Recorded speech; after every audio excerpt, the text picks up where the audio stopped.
এ হচ্ছে সে নবাব কুঠি। সেকালে এক বিলাসী নবাব এখানে বাস করতেন। রোজ নাচ গান আর আনন্দ কলরবে নিশীথ রাতের নীরবতা এখানে মুখরিত হয়ে উঠত। শোনা যায় নবাবের এক নর্তকী ছিল, তার নাচের খ্যাতি ফিরত লোকের মুখে মুখে।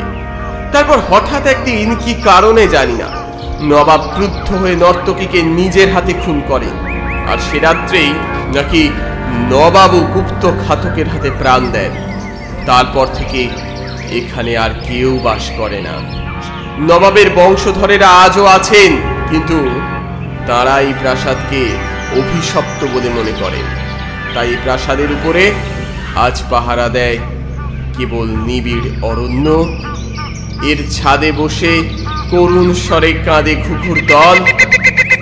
এমনকি খুঁজে দেখলে এখানে দু চারটে শিয়াল বা নেকড়ে বাঘের সন্ধানও মিলতে পারে। এবারে পুজোর ছুটিতে আমি আর বসন্ততে মিলে নলিনদের দেশে এসেছি। কথায় কথায়ও বললে, তোমরা কখনো হান্টিং করেছো?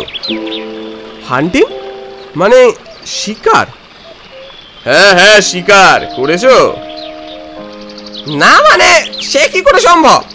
হ্যাঁ ভাই, কথাটা তুমি ঠিকই বলেছো। আসলে আমার প্রপিতামহ সেকেলে লোক ছিলেন, শিকার করতে দারুণ ভালোবাসতেন।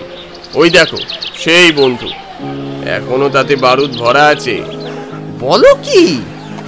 তবে যাবে নাকি শিকারে? অন্য কিছু নয়, এই বুনো মুরগি টুরগি ধরতে। রাতে রোস্ট করতে পারবো। যেতেই পারি, বাট অনলি ফর বুনো মুরগি। কি বলো বসন্ত? প্রবলেম নট, আমি রাজি। চলো তাহলে এখনই বেরিয়ে পড়ি অভিযান। আস্তে আস্তে আস্তে আস্তে। বসন্তটা দেখছি পুরো প্ল্যানটাই ডুবাবে। একটু শেষ দুপুরে বেরোবো, যখন বাড়ির সবাই ঘুমোবে। কেউ যেন জানতে না পারে, জানতে পারলে কেলেঙ্কারি বাঁধতে পারে। আচ্ছা বেশ, তাই সই। আমরা তিনজন বন্ধুতে মিলে জিপে চড়ে বনের পথে রওনা দিলাম। মিনিট 15 পরেই বড় বড় শাল আর ইউক্যালিপটাস গাছে ঘেরা জঙ্গলে প্রবেশ করলাম।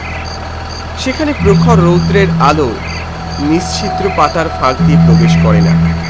নলিন এক জায়গায় ওর জিপ গাড়িটা দাঁড় করিয়ে বললে, এখানে নামতে হবে, এরপর হাঁটা পথ। বসন্ত উৎসুক হয়ে বলে উঠল, বাপরে কত বড় জঙ্গল, ভাবতেই পারছি না। বেশ থ্রিলিং লাগছে ব্যাপারটা। না না, বেশি বিলম্বিত না করে গাড়ি থেকে নেমে হাঁটতে থাকি, চলো। তারপর তিনজনে মিলে গাছের পর গাছ পেরিয়ে গিয়ে চললাম। নলিন দাঁড়িয়ে পড়ে বললে, এখানে একটু দাঁড়ানো যাক। আসলে জঙ্গলটা বেশ গভীর, বেশি ভিতরে ঢুকলে পথ চিনে বাড়ি ফেরা মুশকিল হবে। আমরা দাঁড়িয়ে দাঁড়িয়ে জঙ্গলের চারপাশের শোভা পর্যবেক্ষণ করছিল। ঠিক এমন এক সময়ে বসন্ত চিৎকার করে বলে উঠল, আরে ওই দেখো, একটা বুড়ো মুরগি। সত্যি তো, সামনে গাছের আড়ালে একটা বুনো মুরগি কি যেন ঠুকে ঠুকে খাচ্ছে। নলিন ইশারায় চুপ করতে বললে। তারপর এক চোখ বুজে খুব মনোযোগের সাথে বন্দুক তাক করলে মুরগিটার উপর। যেই না নলিন বন্দুকের ট্রিগারটা টিপলে, অমনি গুলির আওয়াজে মুরগিটা চোখের পলকে ধাঁ। এ দেখে বসন্ত হঠাৎ খেপে উঠল, বেটা মুরগি পালাবি কোথায়, আয় আয় বলেই ছুটতে শুরু করলো মুরগিটার পিছনে। বসন্তর পিছু পিছু আমি আর নলিনও ছুটতে শুরু করলো। বসন্ত, ওরে বসন্ত, থামো থামো, আর যেও না, এরপর যে পথ হারিয়ে ফেলবে। বসন্ত, কি হলো কি হলো, কথা শোনো কথা শোনো। কি শুনে কার কথা? না না, আমি এই বেটা মুরগিকে ধরেই ছাড়বো। এরপর বসন্ত ছুটতে থাকলো, আর সাথে আমরাও। এক সময় গিয়ে মুরগিটার দেখা তো পেলামই না, অন্ধকারে পথটাও হারালো। নলিন হাঁপাতে হাঁপাতে বললে, এই বসন্তটার সবকিছুতে বাড়াবাড়ি। এবার এবার আর বাড়ি ফেরবার কোনো উপায় নেই। একে গভীর জঙ্গল, তার উপরে ঘুটঘুটে আধার। বসন্ত লজ্জায় মাথা চুলকোতে লাগলো। নলিন বললে, নাও নাও, একবার শেষ চেষ্টা করে দেখা যাক। ধীরে ধীরে সামনের দিকে হাঁটতে থাকি, চলো। সন্ধ্যার আবছায়ায় হঠাৎ যখন পরিত্যক্ত স্তব্ধ প্রাসাদের সামনে এসে পড়ল, নলিন তখন পথ চিনতে পারলে বটে, কিন্তু তখন আর গ্রামে ফেরবার কোনো উপায় নেই, কারণ এখানে অমাবস্যার আধার রাত এসে পৃথিবীকে গ্রাস করে ফেলবে। আর গ্রামও নাকি এখান থেকে কমপক্ষে 15 মাইল দূরে। কাজেই স্থির করা গেল আজকের রাতটা এই নবাব কুঠির মধ্যে বসে কাটিয়ে দেব। নলিনের মুখে নবাব কুঠির ছোট্ট ইতিহাস শুনে বসন্ত বললে, আহা, কি সৌভাগ্য আমাদের, এত সুন্দর বাড়িতে যে রাত কাটাতে পারছি, এর থেকে ভালো আর কি বা হতে পারে। নলিন বললে, সৌভাগ্যের ঠেলা একটু পরেই বুঝতে পারবে। কেন? রাতে খাবে কি, বাদুর, চামচিকে না কালো অন্ধকার? আমি বললুম, ভয় পেও না, দৈব দুর্ঘটনার জন্য আমি প্রস্তুত হয়ে এসেছি।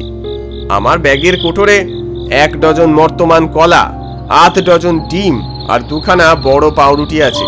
বসন্ত বললে, আমার ফ্লাস্কে গরম চা আছে, ব্যাস, আজ আর কিছু না থাকলেও চলবে। কর্মভোগের পর রাজভোগ, মন্দ কি? নলিন তবু খুঁতখুত করতে করতে বললে, কিন্তু ঘুটঘুটে অন্ধকারে। আমি বললাম, আমার কাছে একটা টর্চ আর 2টো মোমবাতি আছে, সুতরাং দুর্ভাবনা জলাঞ্জলি দিয়ে এই কোণটা পরিষ্কার করে ফেলা যাক। তখনও ভালো করে সন্ধ্যার আসর বসেনি। পশ্চিম দিকের বড় বড় জানলাগুলো দিয়ে যেটুকু ম্লান আলো আসছিল, তাতেই ঘরের ভিতরটা দেখা যাচ্ছিল আবছা আবছা। এ হচ্ছে মস্ত বড় একটা হল ঘর। এর মধ্যে অনায়াসে 100 জন লোকের জায়গা হতে পারে। কেবল মেঝের সমস্তটাই নয়, চারদিকের দেওয়ালও শ্বেত পাথরে বাঁধানো। অযত্নেও কালের প্রভাবে মার্বেলের শুভ্রতা মলিন হয়ে গেছে বটে, তবু তার ভিতর থেকে নবাবী ঐশ্বর্যের যে দীপ্তি ফুটে উঠছিল, তা মুগ্ধ করে দিল আমাদের নয়ন মনকে। মাঝে মাঝে রঙিন পাথরের লতা পাতা ফুল বসিয়ে দেওয়ালকে অলঙ্কৃত করা হয়েছে, সে কারুকার্য অনুপম। আমি বললুম, বোধহয় এটাই নবাব বাহাদুরের নাচ ঘর। হঠাৎ ওধারের একটা দরজা খুলে গেল সশব্দে। নলিন চমকে উঠল। আমি হেসে বললুম, ব্যাপার কি নলিন, তোমার মুখ থেকে মনে হচ্ছে তুমি যেন ভয় পাওয়ার জন্যই প্রস্তুত হয়ে আছো। নলিন বললে, একে বাড়িটার নাম ডাক ভালো নয়, তার উপরে আচমকা দরজাটা খুলে গেল কিনা। দমকা হাওয়ায় দরজা খুলে গেল, তাতে হয়েছে কি? তুমি কি ভাবছো দরজা খুলে কোনো বাইজি আমাদের নাচ দেখাতে আসছে? নলিন বললে, এখানে ওসব কথা আমার ভালো লাগছে না মোটেও। বসন্ত, আলো জ্বালো, খাবার বার করো, আমি বাতি জ্বাললুম। বাতির আলোতে ঘরের একটা কোণ কিঞ্চিত উজ্জ্বল হয়ে উঠল বটে, কিন্তু হাত কয়েক এগিয়ে পরিপূর্ণ অন্ধকারের মধ্যে হারিয়ে গেল সে ক্ষীণ আলোর ধারা। পরিত্যক্ত প্রাসাদ, বিজন বন, অন্ধরাত্রি, কিন্তু এরা কেউ স্তব্ধ নয়। গাছের ডালে পাতায় বাতাসের হুড়োহুড়ি। বাড়ির ভিতরে চঞ্চল হয়ে উঠছে যেন সমস্ত দরজা জানলা। একখানা এনামেলের ডিশের উপরে ডিমগুলো রেখে আমি পাউরুটি কাটতে লাগলাম। নলিন কলার খোসা ছাড়াতে বসলো। বসন্ত ফ্লাস্ক থেকে চা ঢালতে উদ্যত হলো। আমি বললুম, চা পরে ঢেলো, আগে ডিমগুলোর খোলা ছাড়িয়ে নাও। বসন্ত কাছে এসে বললে, কোথায় ডিম? কেন, ওই ডিশে ঘোড়া ডিম আছে বলেই সে খালি ডিশখানা আমার দিকে এগিয়ে দিলে। আমি বললুম, চালাকি হচ্ছে, আমি এই মাত্র 6টা ডিম ডিশে নিজের হাতে ঢেলেছি। তোমার দিব্যি সুরেন, ডিশে আমি একটাও ডিম দেখিনি। 2টো বাতি জেলে টর্চের আলো নিয়ে 3 জনে মিলে ঘরের 4 দিক খুঁজতে লাগলো, কিন্তু একটাও ডিম আবিষ্কার করতে পারলুম না। মাথা চুলকোতে চুলকোতে বললুম, তবে কি কোনো জন্তু টন্তু আমাদের অজান্তে এসে ডিমগুলো নিয়ে পালিয়ে গেছে? বসন্ত বললে, অসম্ভব। তবে সেইটাই হচ্ছে প্রশ্ন।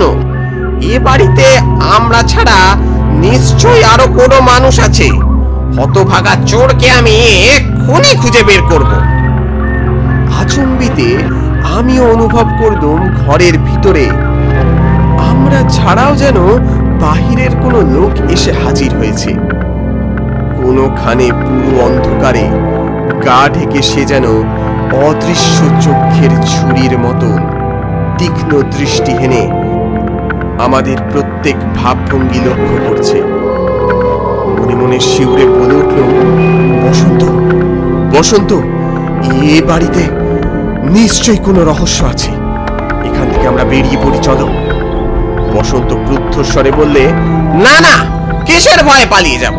আগে আমি চোরটাকে ধরে শিক্ষা দিতে চাই। সে হেঁট হয়ে বন্দুকটা তুলে নিল।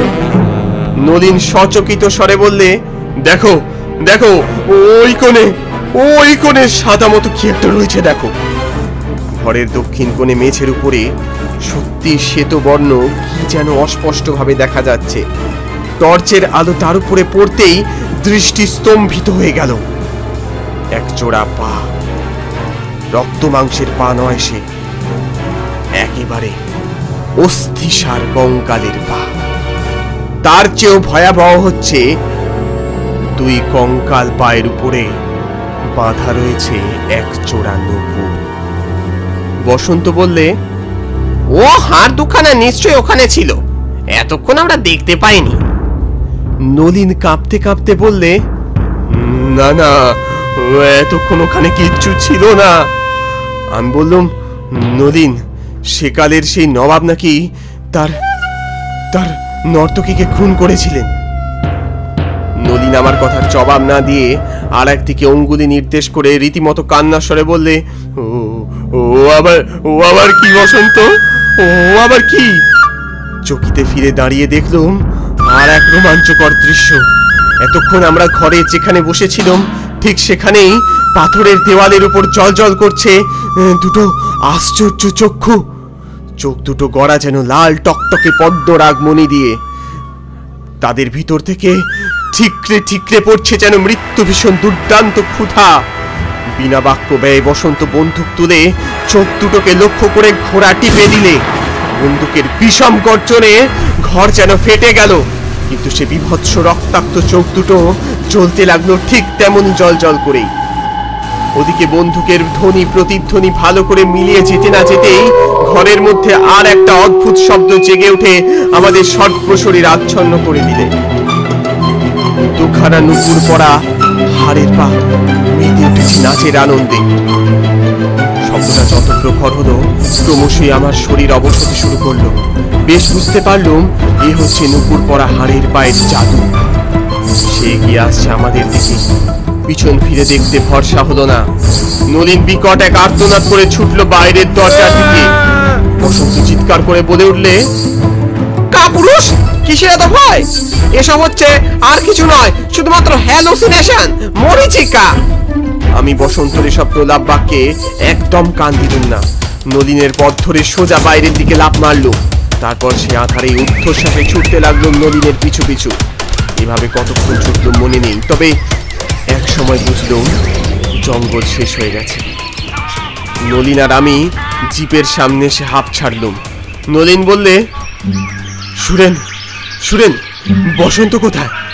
জানি না, তবে ও কিছুতেই ওই মহল ছাড়তে রাজি হচ্ছিল না। আমি প্রাণ বাঁচাতে কোনো রকমে বেরিয়ে এসেছি। সর্বনাশ! নলিন মাথায় হাত দিয়ে বসে পড়ল। বাড়ির লোকদের কি জবাব দেব এখন? আমিও নলিনের সাথে বসে পড়লাম। ভয়ে আতঙ্কে দুজনেই জড়সড়। সময় এগিয়ে চলল সময়ের মতো। রাত গভীর হলে দুজনেরই চোখ জুড়িয়ে এলো ঘুমে। গভীর রাতের দিকে হঠাৎ চিৎকার ভেসে উঠল,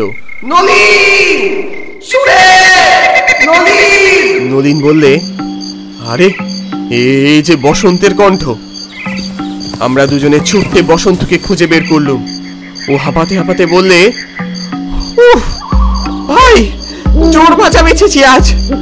আর কোনোদিন অন্ধকারে যেখানে সেখানে যাচ্ছি না। কেন, হয়েছেটা কি? আগে গাড়িতে ওঠো, যেতে যেতে সব বলছি।